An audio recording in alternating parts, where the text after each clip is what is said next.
Assalamualaikum warahmatullahi wabarakatuh. Alhamdulillahilladzi nahmaduhu wa nasta'inuhu wa nastaghfiruh wa na'udzu billahi min syururi anfusina wa min sayyiati a'malina may yahdihillahu fala mudhillalah wa may yudlilhu fala hadiyalah. Asyhadu an la ilaha illallah wahdahu la syarikalah wa asyhadu anna Muhammadan abduhu wa rasuluhu la nabiyya ba'dah.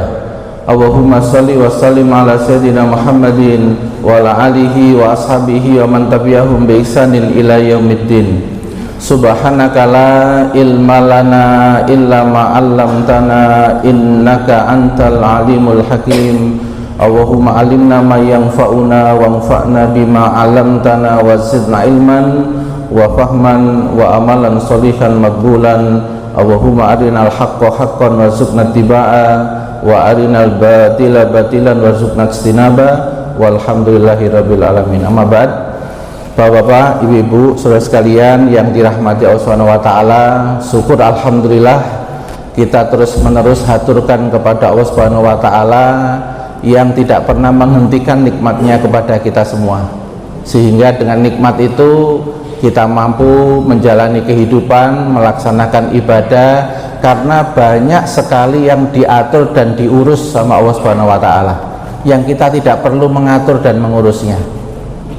Jantung, aliran darah mau ke otak atau ke bagian yang lain kita nggak perlu ngatur. Respon saraf kita kalau ada di luar yang membahayakan atau ada sesuatu keadaan, itu pun yang mengatur juga Allah Subhanahu wa taala. Seumpama bagian-bagian itu harus kita sendiri yang mengatur, kita nggak sempat untuk melakukan aktivitas yang lain. Oleh karena itu, moga-moga kita semua termasuk hamba-hamba yang terus ingat bahwa kita terus-menerus diurus sama Allah Subhanahu wa taala, sehingga kita sering mengucapkan alhamdulillahirabbil alamin. Segala puji bagi Allah Rabb, bukan hanya mencipta, mengatur, mengurus, mengendalikan, memenuhi. Al-alamin semuanya. Al-alamin berarti ya alam besar, alam semesta yang di atas diurus sehingga nggak tabrakan. Kalau tabrakan ya selesai. Alam jasad kita ya diatur, diurus sama Allah Subhanahu wa taala. Termasuk dunia kita juga diatur dan diurus oleh Allah Subhanahu wa taala. Moga-moga ini menjadi kesadaran kita bersama sehingga kita termasuk abdan syakura, hamba yang pandai bersyukur kepada Allah Subhanahu wa taala. Amin ya rabbal alamin. Yang kedua, pada kesempatan kali ini kita akan melanjutkan pembahasan tentang ilmu komunikasi dalam menuntun jiwa orang lain. Kalau komunikasinya benar, biasanya jiwa orang lain itu tidak merasa tersakiti, nggak merasa terhina, nggak merasa terabaikan, nggak merasa tidak dipedulikan ketika cara komunikasi kita benar. Ini sebelum saya masuk pada materi, ada seorang yang sudah punya istri, punya anak, tapi ibunya masih ada, sudah sepuh. Beliau baru saja dapat PHK ya dari perusahaannya. Terus beliau itu bingung mau pulang ke rumah karena ibunya ini sifatnya, karakternya baperan. Maksudnya baperan itu ini ono berita gak enak itu langsung bundeli, langsung gampang sedih, terus mari ngenes, ngedon gitu. Nah anaknya itu bingung, ya opo ya temole mau nyampaikan apa. Terus saya tanya begini, sampean PHK itu saya oleh duit kan? Ternyata ya saya oleh duit 12 kali gaji katanya, itu lumayan sudah juta.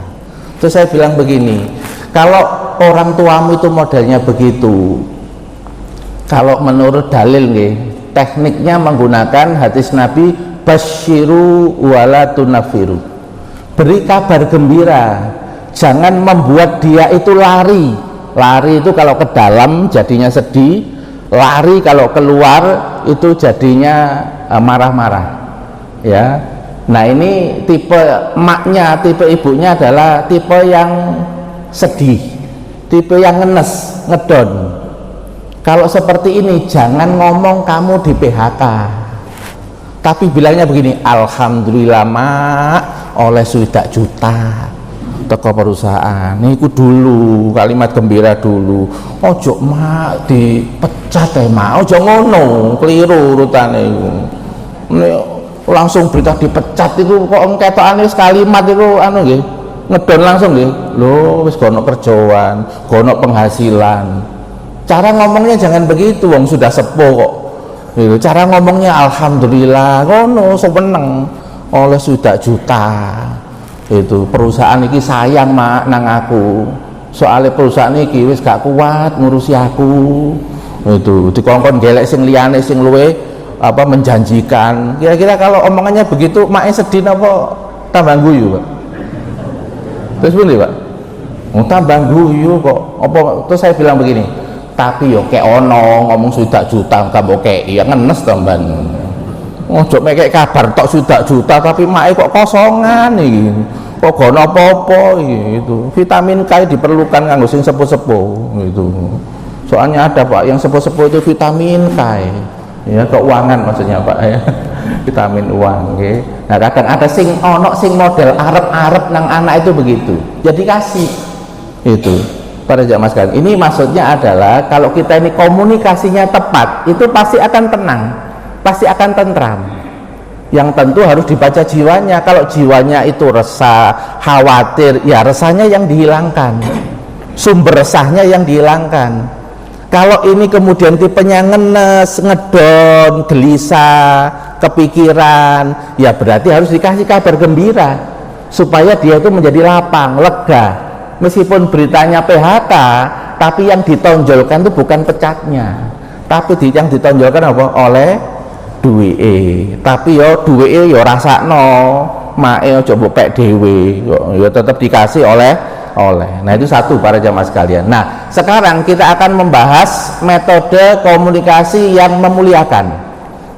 Kalau dalam bahasa Al-Quran ini surat Al-Isra disebutkan dalam surat Al-Isra ya, contoh untuk qaulan karimah, komunikasi yang memuliakan, memang yang dicontohkan adalah orang tua. Tapi nanti prakteknya sebenarnya bukan hanya untuk orang tua saja.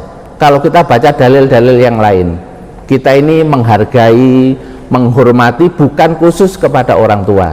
Sekalipun dalil yang kita tampilkan di sini memang fokus kepada orang tua. Surat Al-Isra disebutkan wa qada rabbuka, Tuhanmu memerintahkan ala ta'budu illa iya, agar kalian itu menyembah hanya kepadanya, wabil walidaini ihsana, dan kepada orang tuamu, kedua orang tuamu berbuat baiklah. Ini kalau di dalam tafsir para jamaah sekalian, kenapa ibadah kepada Allah kok digandengkan dengan kepada orang tua? Itu menunjukkan bahwa berbakti kepada orang tua itu menunjukkan nilainya sangat besar di sisi Allah Subhanahu wa Ta'ala. Untuk apa? Untuk ngajari yang namanya bersyukur. Bukan hanya bersyukur kepada Allah. Kalau ibadah itu kan menunjukkan bentuk rasa syukur kita kepada Allah. Kita diciptakan, kita diurus, ya, kita diurus, diberi macam-macam, Pak. Ibaratnya kalau ibadah kita disuruh membayar, Pak, nikmat-nikmat yang diberikan oleh Allah Subhanahu wa Ta'ala, kira-kira nyucuk no mboten? Nyucuk, Pak, ibadah kita? Mboten nyucuk. Itu nggak akan nyucuk. Makanya kalau kita itu nanti sampai masuk surga, dan surga itu balasannya selama-lamanya, itu kalau diukur sama amal soleh kita yang diterima oleh Allah, kira-kira masuk surga selama-lamanya itu hasil karya kita apa karunia Allah, Pak? Ini kalau kita pakai rasa, Pak, ya, karunia Allah.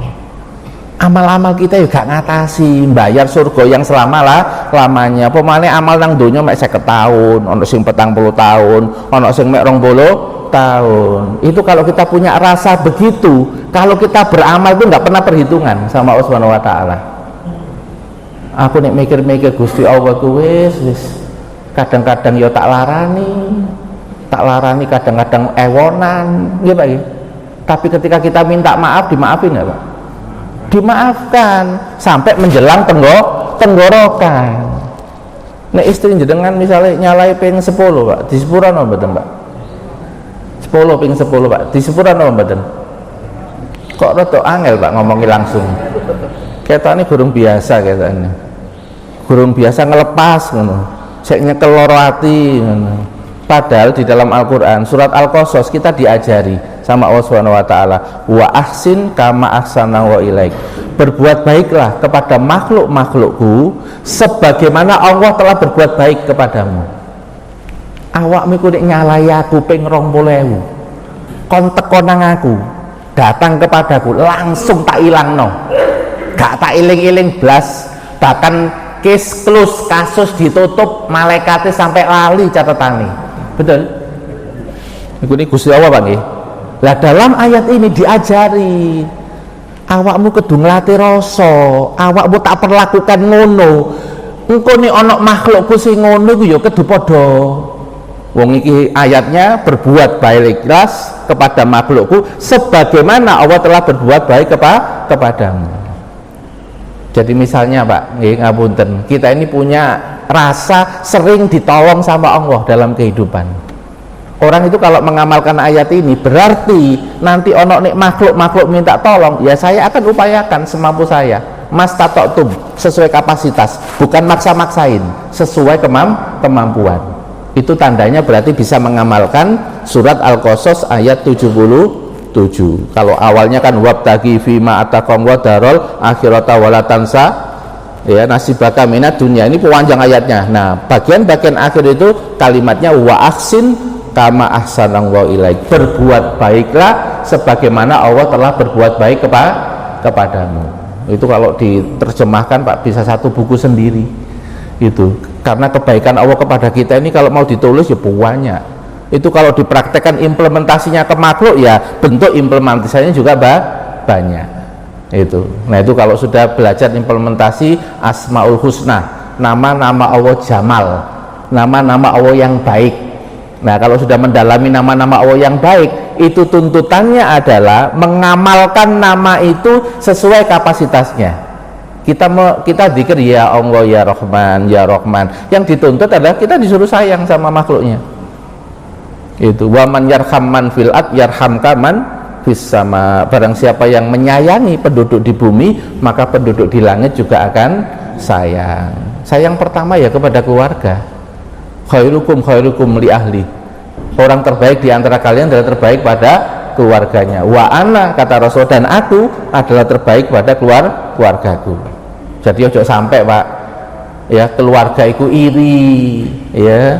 Nek nang koncone iso guyon, koncone teko lho Pak nang omah, guyon begejekan. Ngono. Nang jero omah gak iso.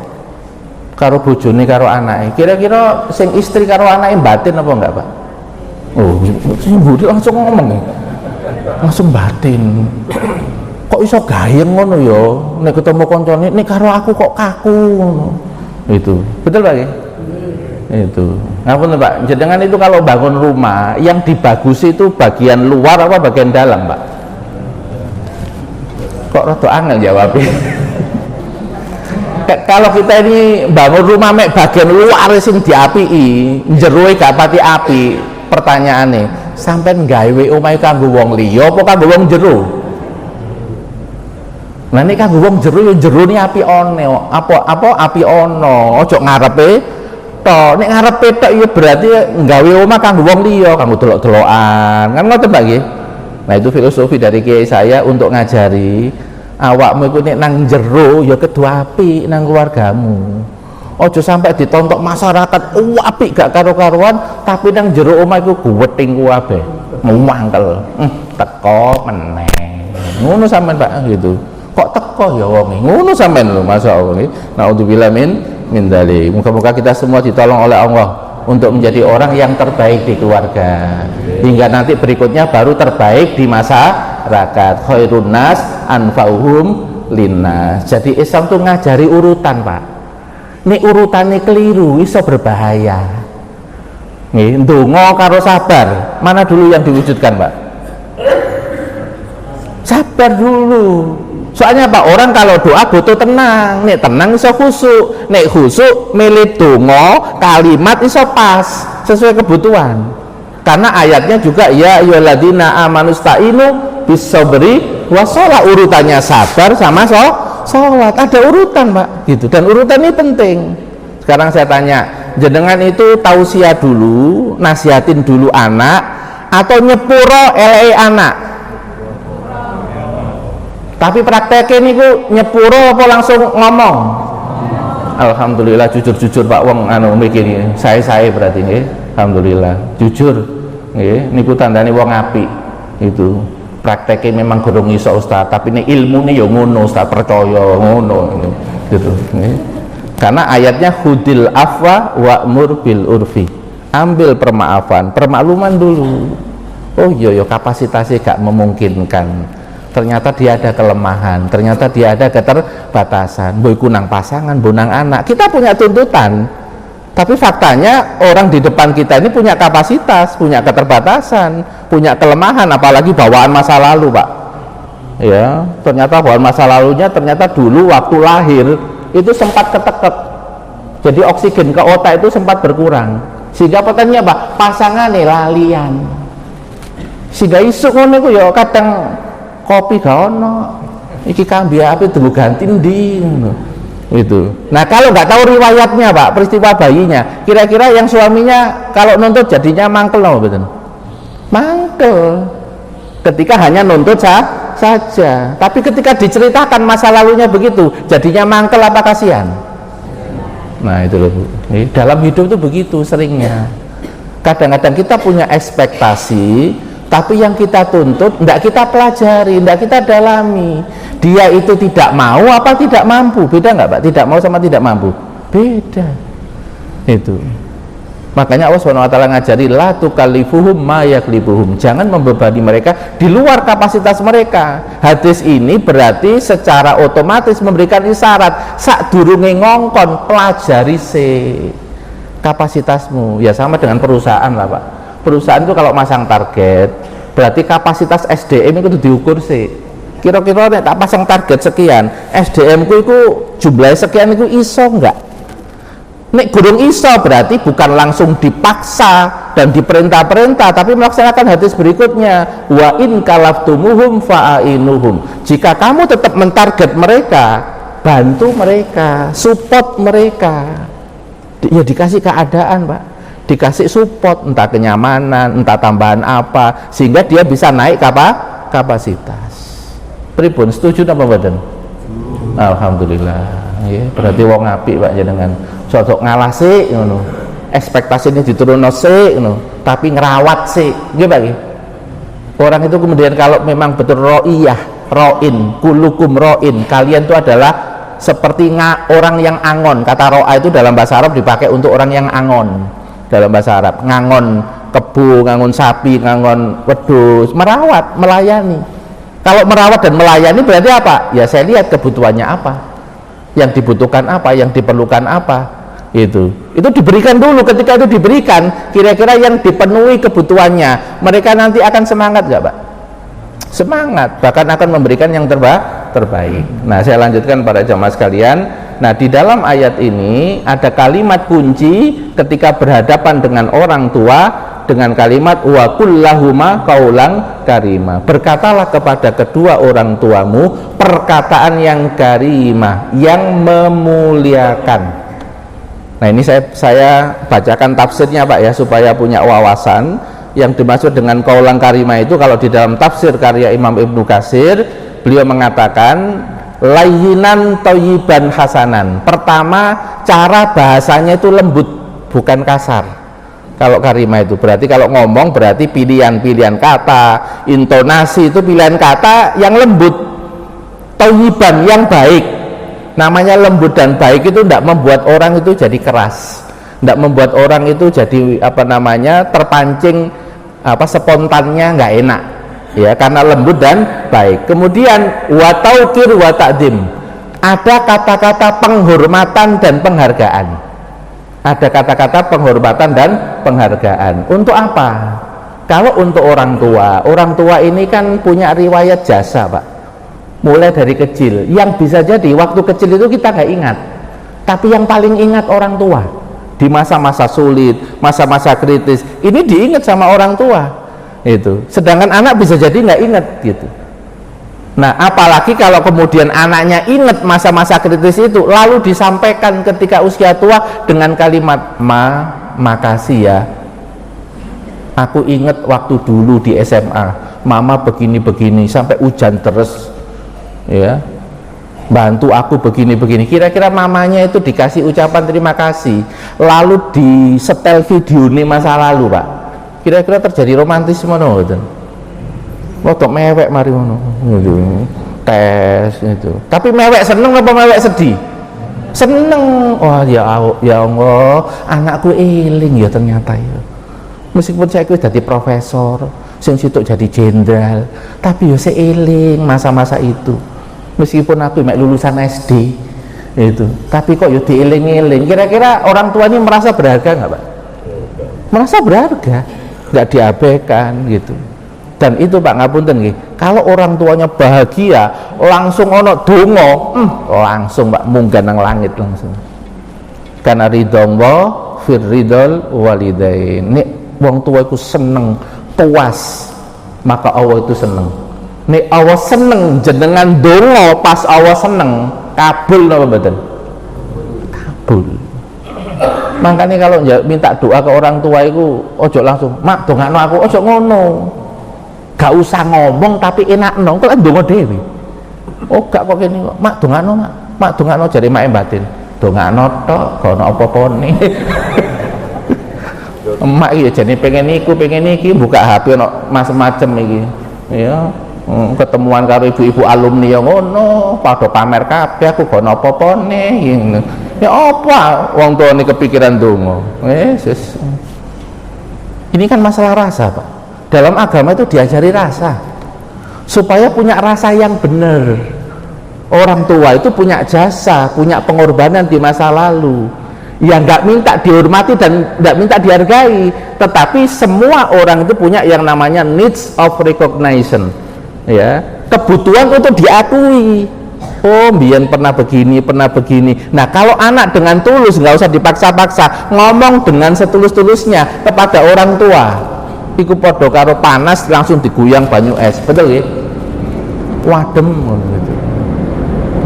Para jamaah sekalian. Yang kedua ya, dalam tafsir As-Sa'di, bi kalamin ya layinin hasanin, jadi mirip-mirip Pak para ulama itu, dengan ucapan yang lembut dan baik ya, yalidu ala qulubihima, membuat hati keduanya itu nikmat, wa tatmainu bihi nufusihima ya, dan membuat hati mereka itu tenang, damai. Itu namanya memuliakan. Berarti kebutuhan untuk dihargai, kebutuhan untuk diakui adanya. Oh ternyata aku wong tua, meskipun aku mek lulusan SD, ternyata anak-anakku yo tetap nganggep aku mulia yo. Ya, bahkan sering telepon, sering menyampaikan terima kasih dan sebagainya. Itu bagi mereka adalah tenang jiwanya. Ternyata mereka tidak mengabaikan aku. Mereka masih perhatian sama aku. Itu sampai ada seorang dokter, ada pasiennya Pak, pasiennya itu sakit batuk tapi nggak sembuh-sembuh, bolak-balik nang dokter.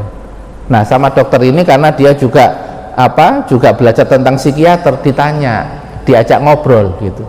Ternyata bapak ini nih kangen karo anak sing nang luar negeri, wis suwe gak menghubungi. Nek bapak ate menghubungi itu koyok-koyok apa ngono, ono jaime ngono Pak. Tapi dia itu akhirnya mendem akhirnya psikisnya kena. Nah kalau psikisnya kena, imunnya menurun, meskipun dikei obat apa ae yo gak bisa cepat sembuh. Nah sama dokternya langsung diminta nomor teleponnya, langsung diteleponkan. Itu disampaikan, terus dikasihkan pada bapaknya. Mari ngono gak balik nang dokter meneh waras wongnya.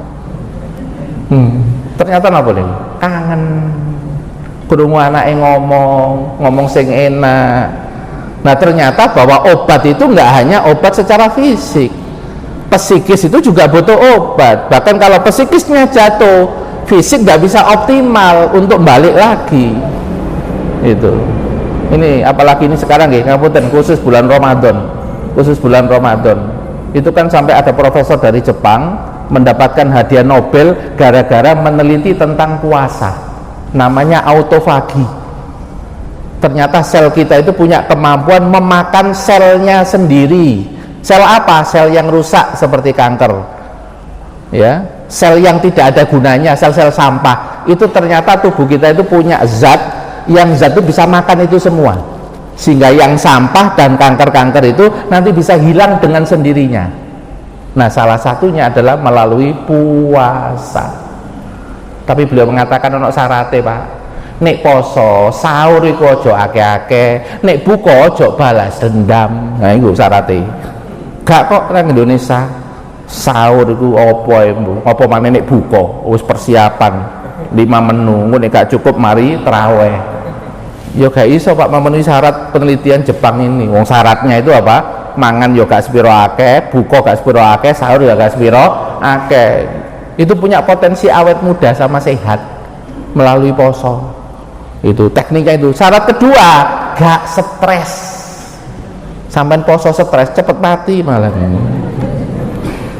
Syaratnya gak stres, coba bayangkan. Ya. Ini Pak Ki, ini kan cuma saya menyampaikan informasi, Pak, berbagi. Iya, kalau dapat informasi itu sewenengi gak karu-karuan, masya Allah. Ternyata Gusti Allah itu nek ngekei syariat itu aina mayakunu syar'u takunul maslahah. Di mana ada syariat mesti ada perbaikan.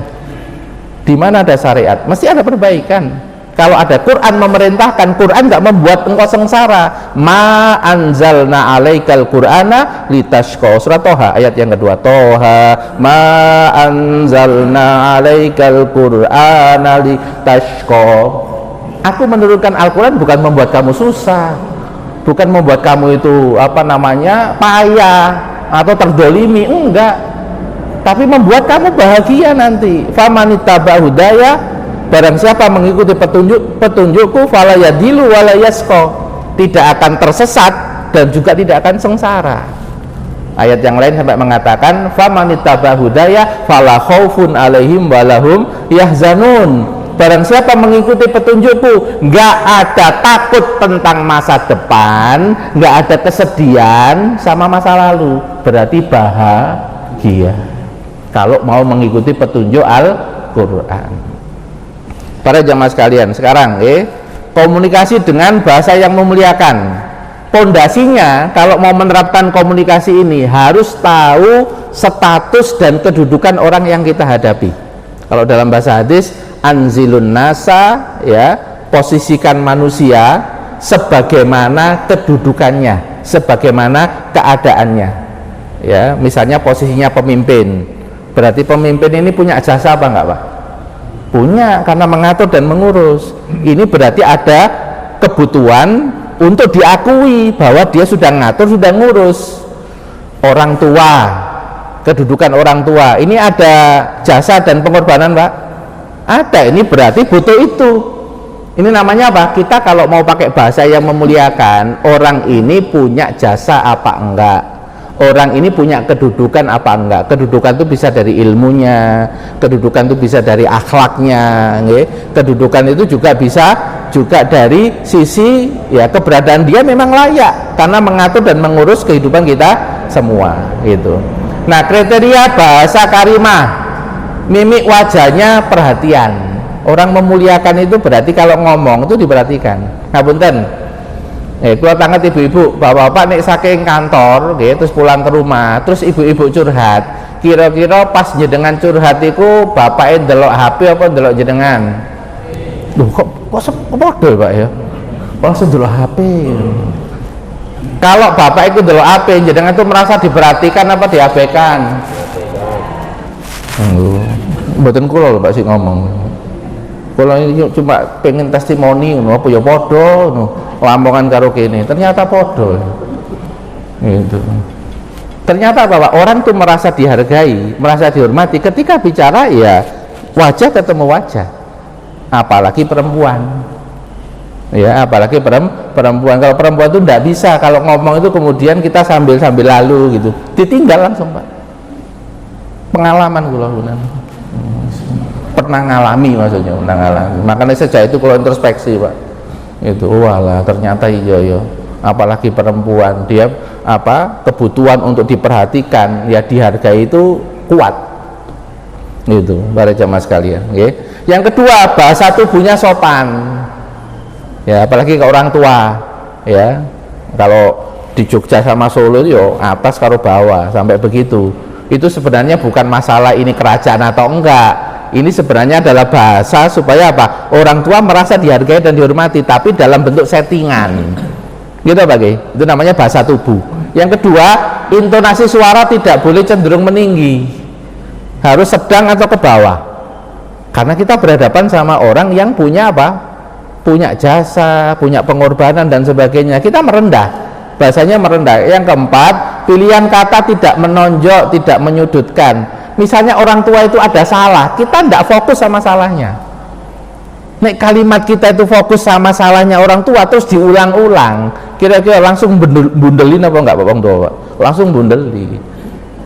Beda loh Pak, kita ini mau mengkritisi orang tua sama orang biasa itu beda. Karena orang tua itu punya ego yang lebih tinggi. Kita mengkritisi seorang pemimpin sama yang bukan pemimpin, beda apa enggak Pak? Beda, karena pemimpin ini ya pernah memimpin rapat, ya dihormati sama ribuan orang, sehingga bahasa kalau kurang pas, terus gak masuk. Ya, wong kabeh ngomong karo aku enak kok, iki sopo, iki gak tak kenal kok gak enak.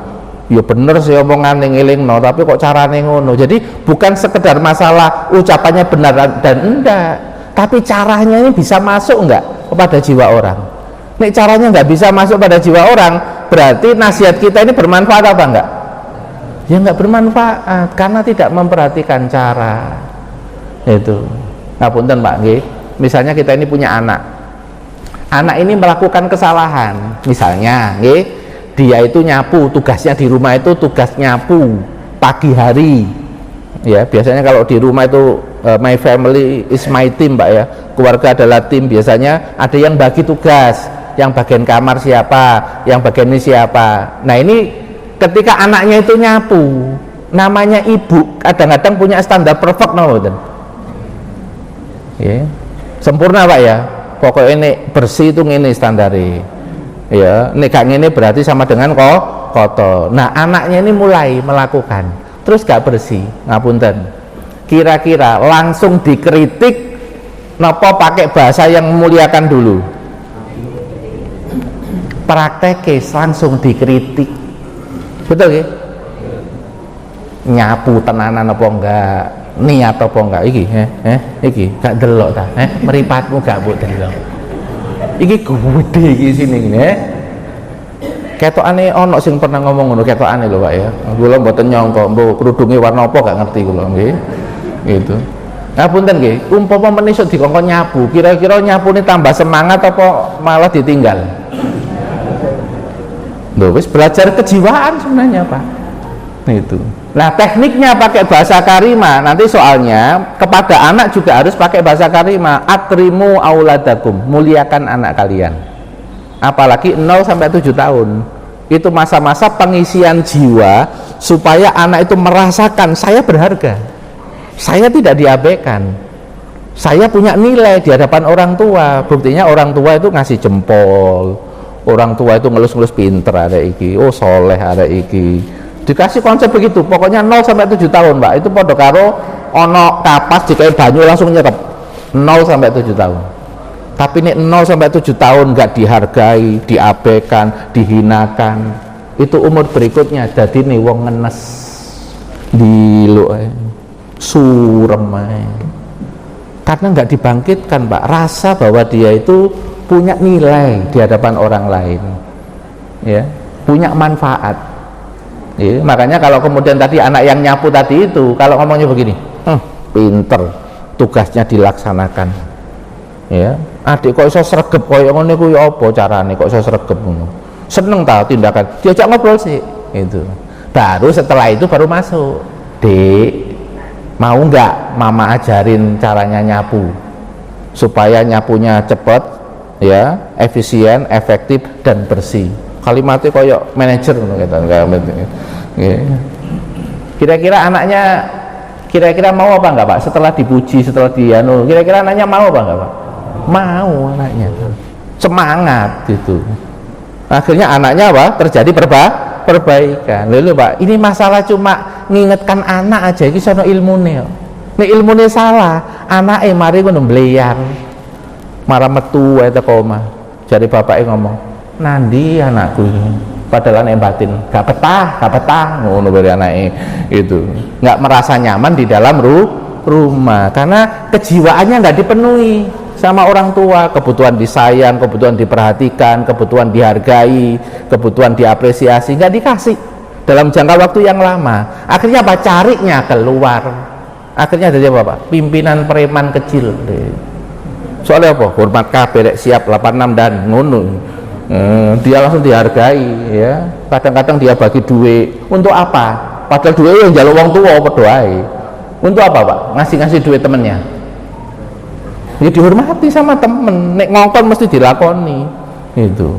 Loh ini loh Pak, kalau kita pelajari dari sisi kejiwaan, okay?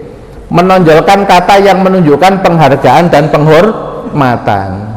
Okay? Jenengan dulu misalnya mau ngelamar cewek yang disuka, ya. Padahal umur jenengan ini jane belum waktu nikah. Kalau jenengan pengen orang tua itu setuju, apa yang dilakukan Pak? Langsung ngomong, Pak, aku menisuk nikah ya. Apa ngono langsung apa kayak mukodimah Pak?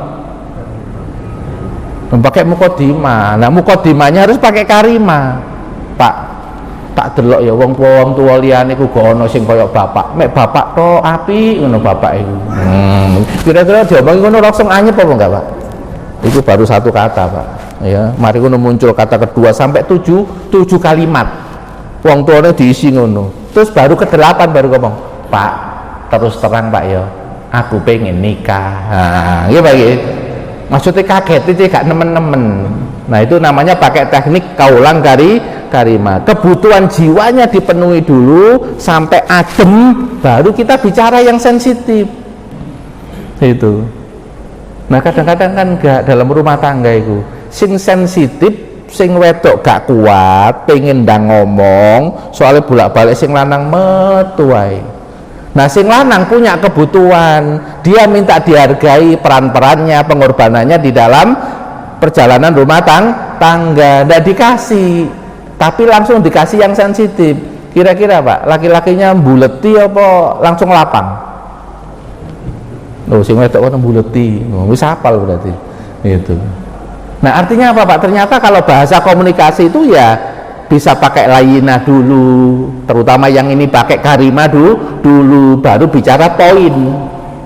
Karena ini dalam rangka apa? Hawa nafsunya itu diikat Pak sama komunikasi-komunikasi begini, supaya nanti tidak meledak-meledak, sehingga mengganggu apa? Komunikasi antara dua belah pihak. Di antaranya pakai kaulang karimah. Kepada siapa kaulang karimah? Ada dua Pak. Cuma hanya kepada dua kelompok. Yang pertama kepada mereka yang memiliki kedudukan. Pemimpin ini berarti pemimpin perusahaan, pemimpin keluarga, pemimpin masjid, takmir masuk Pak. Makanya kalau ada acara PHBI, acara pengajian besar, ya mesti Pak ketua panitia ngomong kepada yang saya hormati, ya kepada Bapak ketua takmir, kan begitu Pak ya.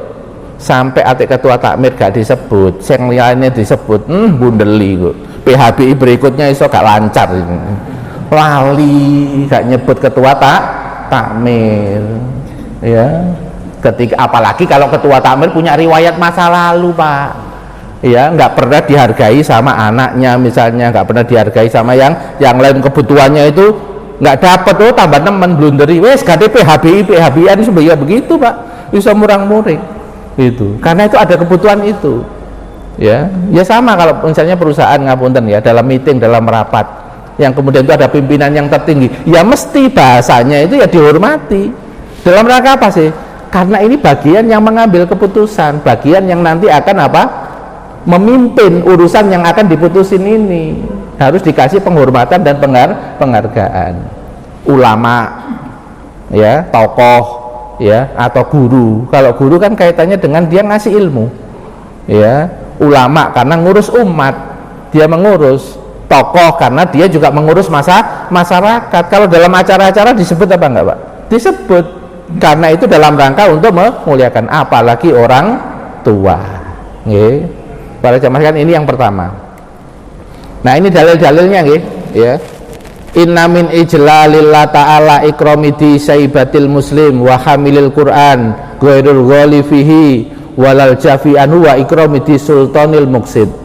Termasuk mengagungkan Allah dalam menghormati muslim yang sudah tua, ya, sepuh ini juga dimuliakan meskipun bukan orang tua itu, karena bisa jadi di rumah dia nggak dihormati dan tidak dihargai, tapi kalau di sekitarnya dia mendapatkan penghargaan dari anak-anak muda, orang-orang yang di bawah umurnya, kira-kira terisi nggak Pak kebutuhannya? Terisi.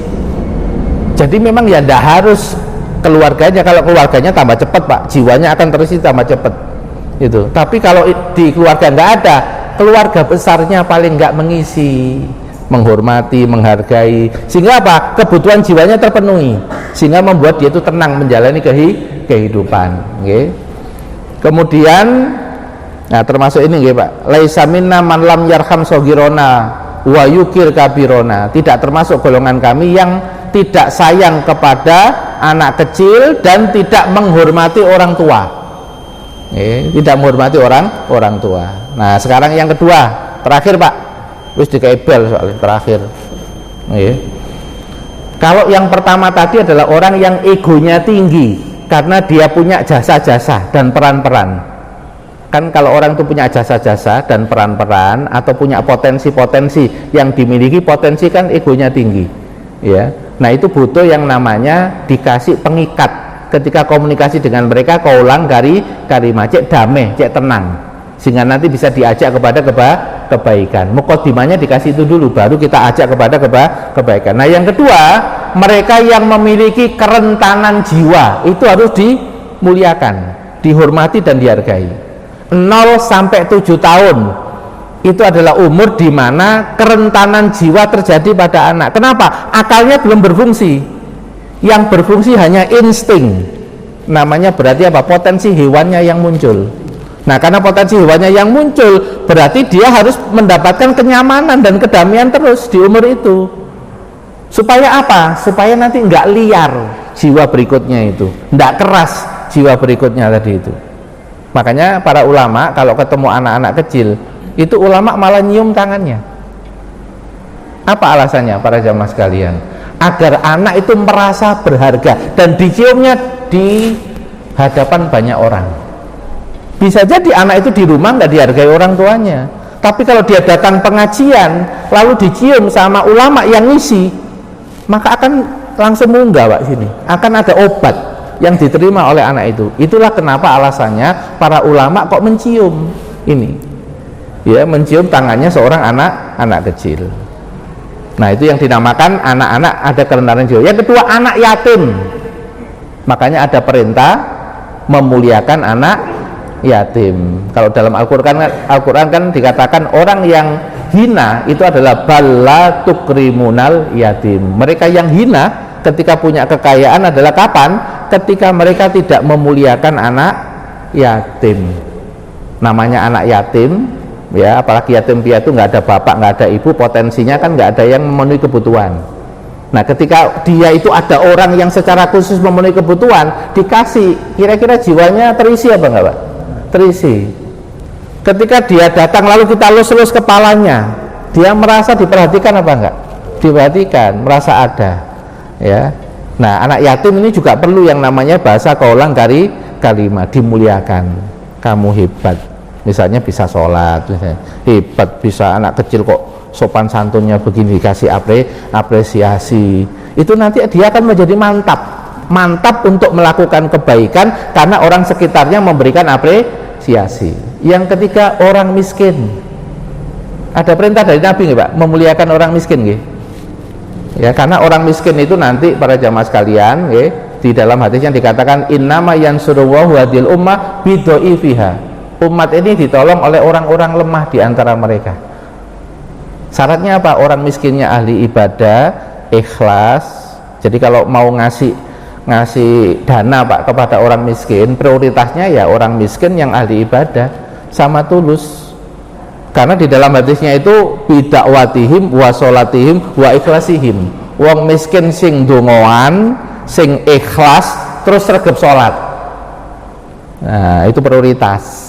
Kenapa Pak? Kalau dia berdoa, doanya akan gampang mustajab. Yang kedua, potensi masuk surga kan Pak orang miskin itu. Dan dalam hadisnya, orang miskin dan orang kaya yang masuk duluan orang miskin. Orang kaya saya ngenteni 500 tahun, suwe ya, itu. Tapi orang miskin boleh Pak minta syafaat, minta pembelaan kepada oh ya Allah, saya ini kalau mau masuk ya sungkan izin, masuk dewean. Saya bisa ibadah total kayak begini kan ada orang yang bantu saya. Siapa itu? Itu loh yang kaya itu, orang itu. Mau saya ajak bareng ke surga. Nah terus mari ngono iku ana Pak, wong sing sugih liyane ngomong, "Aku yo dijak yo." Gak medit awak. Gak usah medit. Para jamaah sekalian, artinya apa? Bahwa orang miskin itu juga sering ngedon, bisa jadi banyak mengalami penghinaan.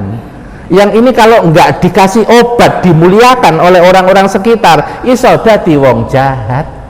Ngapunten nggih. Soalnya mertua saya kan dulu reserse. Kalau cita-cita sepuh seperti ini ceritanya ya banyak saya terima. Itu karena dihina. Contoh misalnya ada kasus dulu pejuang 45, ya nggak dihargai, akhirnya dadinya ya gitu, karena merasa nggak dimuliakan, merasa nggak dihargai. Dadi mbelayu nih aku biyen berjuang gak karu-karuan untuk negara, saiki gak ono sing perhatian, wis aku tak gawe onar ae. Coba bayangkan, orang mikir begitu potensinya ada nggak Pak? Ada. Agama ngasih namanya apa? Benteng. Cek gak akeh wong miskin dadi kufur, gak wong miskin dadi jahat. Ya berarti harus ada ini bahasa-bahasa memuliakan ini, bukan malah dihinakan. Pripun Pak? Penting apa mboten ini bahasa memuliakan? Penting. Itu. Terutama terakhir nggih, perempuan. Perempuan ini penting. Nek wong lanang iku mek tiang jaler, nek wong wedok itu tiang negara, hati-hati. Wong wedok tiang negara, nek wong lanang mek tiang jaler. Kula bahas terakhir penutup ini perempuan, nggih, ngapunten nggih. Perempuan itu pada zaman termasuk yang diperintahkan untuk dimuliakan ketika bahasa kepada mereka. Kenapa?